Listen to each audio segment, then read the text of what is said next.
Hi all welcome back. അസ്സാം വലൈക്കും. അപ്പോൾ എല്ലാവരും സുഖമായിരിക്കുന്നെന്ന് കരുതുന്നു. ഇന്ന് വന്നിട്ടുള്ളത് നമുക്കൊരു അടിപൊളി വാച്ച് ബോക്സ് അല്ലെങ്കിൽ റിംഗ് ബോക്സ് എങ്ങനെ ചെറിയൊരു ചിലവിൽ ഉണ്ടാക്കിയെടുക്കാം എന്നുള്ള വീഡിയോ ആയിട്ടാണ്. അപ്പോൾ ഞാൻ കുറച്ച് ദിവസം മുമ്പേ ഒരു ക്ലാസി ബോക്സ് എങ്ങനെ ഉണ്ടാക്കുന്നതെന്നുള്ള വീഡിയോ ചെയ്തിട്ടുണ്ട്. അപ്പോൾ സ്ഥിരം സബ്സ്ക്രൈബേഴ്സ് ആണെങ്കിൽ സ്ഥിരം കാണുന്നവരാണെങ്കിൽ ഈ ഒരു ബോക്സ് കാണുമ്പോൾ തന്നെ മനസ്സിലാവും. അപ്പോൾ ആ ഒരു ബോക്സിൻ്റെ ഉള്ളിൽ ഇങ്ങനെ ഒരു വാച്ച് ബോക്സും കൂടി ഉൾപ്പെടുത്തിയിട്ടുണ്ടായിരുന്നു.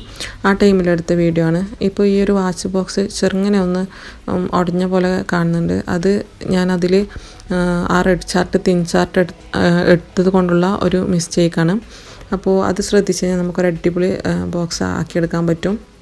അപ്പോൾ എല്ലാവരും ഒന്ന് വീഡിയോ കണ്ടു നോക്ക്. അപ്പോൾ ഞാൻ ഇതിൻ്റെ അളവൊക്കെ സ്ക്രീനിൽ കാണിക്കുന്നുണ്ട്. ഇത് 12 സെൻറ്റിമീറ്റർ അതുപോലെ 24 സെൻറ്റിമീറ്ററാണ്. അതിനുശേഷം നമ്മൊന്ന് കട്ട് ചെയ്തെടുത്തിട്ട് ബാക്കിയുള്ള അളവുകളൊക്കെ എല്ലാം തന്നെ സ്ക്രീനിൽ കാണിക്കുന്നുണ്ട്. അപ്പോൾ നിങ്ങൾ അളവുകൾ എടുക്കുമ്പോൾ കറക്റ്റായി എടുക്കാൻ ശ്രദ്ധിക്കുക. എങ്കിൽ മാത്രമേ നമുക്കൊരു പെർഫെക്റ്റ് ബോക്സ് ഉണ്ടാക്കിയെടുക്കാൻ പറ്റുള്ളൂ.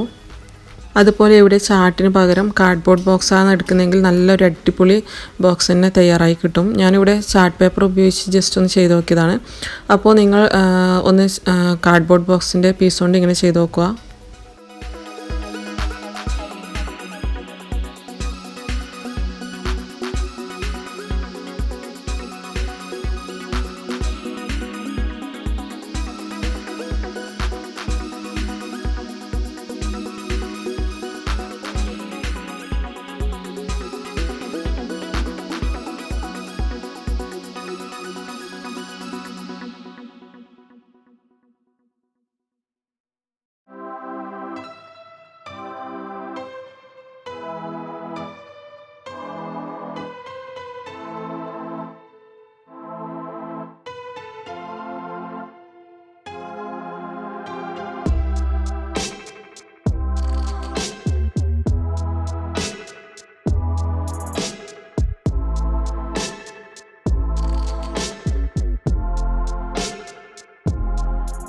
നമുക്ക് ഈ ക്രോസ് ചെയ്ത ഭാഗം ഒന്ന് വെട്ടിക്കളയാം.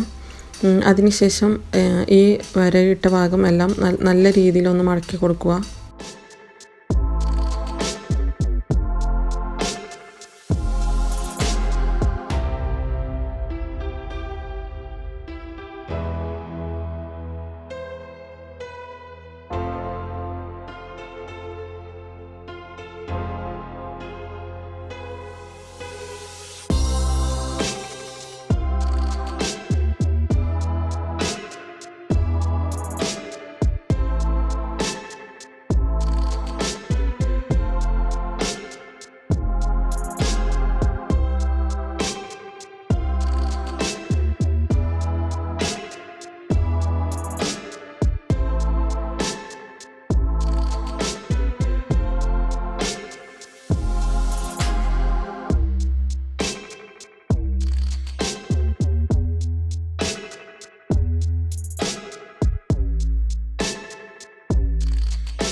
അപ്പോൾ കണ്ടല്ലോ, ചെറിയ ചിലവിലും അതുപോലെ ചെറിയൊരു ടൈമിലും നമുക്ക് അടിപൊളി വാച്ച് ബോക്സും അതുപോലെ റിംഗ് ബോക്സൊക്കെ തയ്യാറാക്കിയെടുക്കാം. ഇതിൻ്റെ അളവ് നമുക്ക് അനുസരിച്ചിട്ട് കൂട്ടുകയും കുറയ്ക്കുകയും ഒക്കെ ചെയ്യാം. അതുപോലെ തന്നെ നമുക്ക് ക്ലാസി ബോക്സും ഈ ഒരു മോഡലിൽ ഇതിൻ്റെ അളവ് കൂട്ടിയെടുത്താൽ ചെയ്യാൻ പറ്റും. അപ്പോൾ ലാസ്റ്റ് പാർട്ട് വീഡിയോ എടുത്തൊന്ന് മിസ്സായി പോയിട്ടുണ്ട്. അപ്പോൾ ലാസ്റ്റ് ഒരു റിബൺ കൂടി അതിൻ്റെ സൈഡിൽ പശ വെച്ച് ഒട്ടിച്ചിട്ട് നമുക്ക് ഊരിയെടുക്കാൻ പറ്റുന്ന രീതിയിലാണ് ചെയ്തിട്ടുള്ളത്. അത് വീഡിയോ ഫസ്റ്റ് ഭാഗം കാണുമ്പോൾ നിങ്ങൾക്ക് മനസ്സിലായിട്ടുണ്ടാവും എങ്ങനെയാണ് ചെയ്തതെന്ന്. പിന്നെ ബാക്ക്ഗ്രൗണ്ട് നോയ്സ് ഒരു രക്ഷയുമില്ല. എവിടെ പോയിട്ട് ഇരുന്നാലും അവിടെ എന്തായാലും എല്ലാവരും സൗണ്ട് ആയിക്കൊണ്ട് ഉണ്ടാവും. അപ്പോൾ അത് നിങ്ങളൊന്ന് ക്ഷമിക്കുക.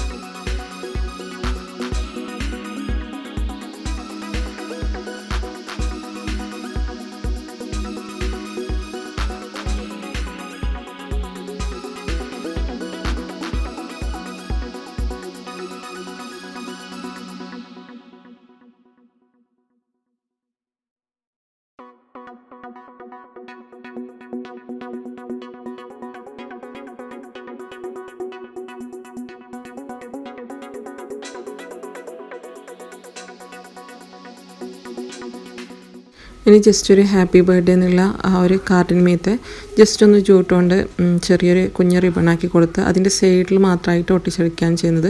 എന്താ വെച്ചാൽ നമുക്ക് സെൻറ്ററിലൂടെയാണല്ലോ ഓപ്പൺ ആക്കുന്നത്. അപ്പോൾ അങ്ങനെ ഒട്ടിച്ചടിക്കുകയാണ് ചെയ്തിട്ടുള്ളത്. അപ്പോൾ ആ ഒരു കാർഡ് എങ്ങനെ ആക്കണമെന്ന് ഇനിയും ഡൗട്ടുള്ളവർ Q&A പാർട്ട് 1 കണ്ടു നോക്കുക. ലിങ്ക് ഡിസ്ക്രിപ്ഷനിൽ കൊടുക്കുക. അപ്പോൾ വീഡിയോ എല്ലാവർക്കും ഇഷ്ടപ്പെട്ടെന്ന് കരുതുന്നു. ഇഷ്ടപ്പെട്ടാൽ ലൈക്ക് ചെയ്യാൻ, ഷെയർ ചെയ്യാൻ, കമൻറ്റ് ചെയ്യാനൊന്നും മറക്കരുത്. അതുപോലെ സബ്സ്ക്രൈബ് ചെയ്തിട്ടില്ലെങ്കിൽ ഒന്ന് സബ്സ്ക്രൈബ് ചെയ്യണം. Thanks for watching. Bye bye.